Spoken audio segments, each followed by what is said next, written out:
Yeah, thank you for that, Patrick. I mean, where to start? Mathieu van der Poel, two-time defending champion, could make it three, but I mean, last week we were kind of talking about a lot of statistics he could have achieved if he won that one. So I don't know if we should be talking about that. Maybe that's bad luck for Mathieu van der Poel. Yeah, if he actually did win three, he would be the first rider to do so since Francesco Moser, which I think is quite extraordinary that Tom Bonin didn't do it. Cancellara didn't do it. Obviously, Sagan didn't do it, but it just shows how hard it is. You have to go back to the 80s for this. Your Museo didn't do it, etc., etc. But Mathieu van der Poel, sick at Tour of Flanders, crashed at Tour of Flanders, still third. How do you feel about his chances of defending his title this year? I feel like Mathieu van der Poel is, in my opinion, still the favourite for this race. I think that being a two-time champion, he knows how to ride this race. He is like in the absolute window of the perfect paris-roubaix rider at the moment. He's like the quintessential paris-roubaix rider at the moment. And yes, I think that maybe people's opinions or their confidence in his ability to win Roubaix may have been shook a little bit by the fact that he didn't win, I don't know, Flanders in absolutely, or at all, basically.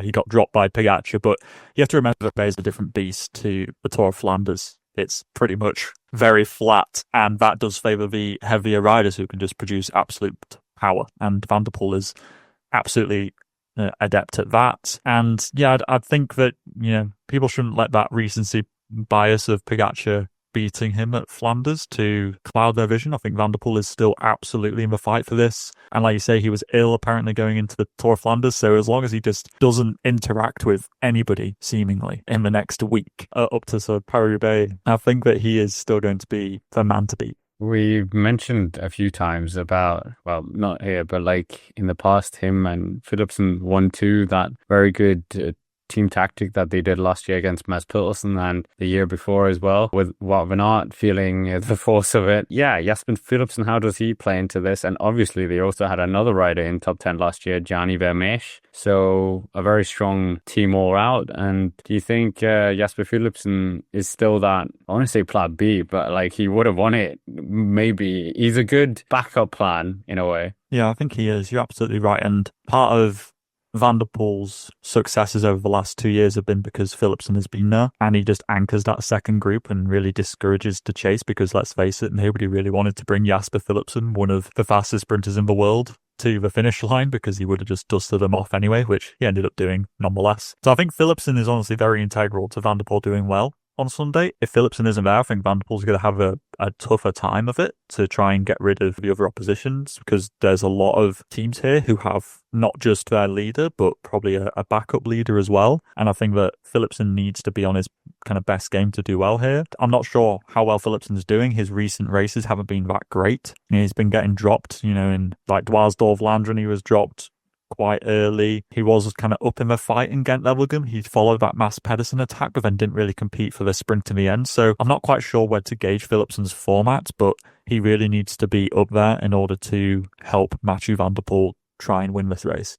Yeah, I think you're right. Where do you think Mathieu van der Poel attacks this year? Do you think he's going to play a bit different since that unknown factor of Tadej Pogačar is there? Yeah, it's hard to say because the race seems to open up earlier and earlier every single year. Obviously, there's that huge fight to get into the breakaway, which can last forever, seemingly. I mean, Van der Poel really attacked, you could say, last year on it was on the Troué Dannenborg, wasn't it, really?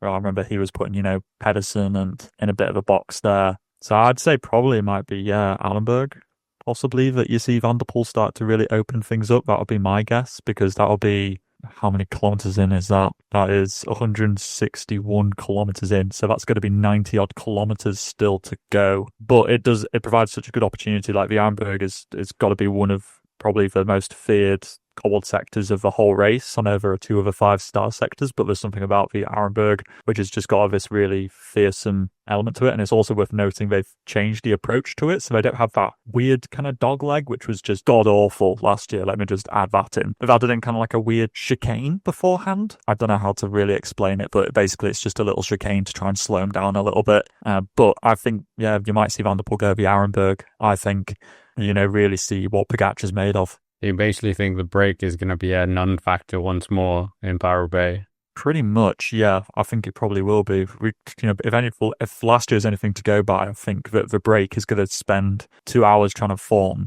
and then realistically get brought back probably by the Arenberg Trench. If it can survive past then, maybe they've got an okay shot of surviving further into a race and still snagging a top 10. There's always been that belief that if you can get in the breakaway, you can survive further. But the modern day of racing, with the way that things get opened up earlier and earlier, attacks wise, I think, the break is becoming a less fruitful option by the year.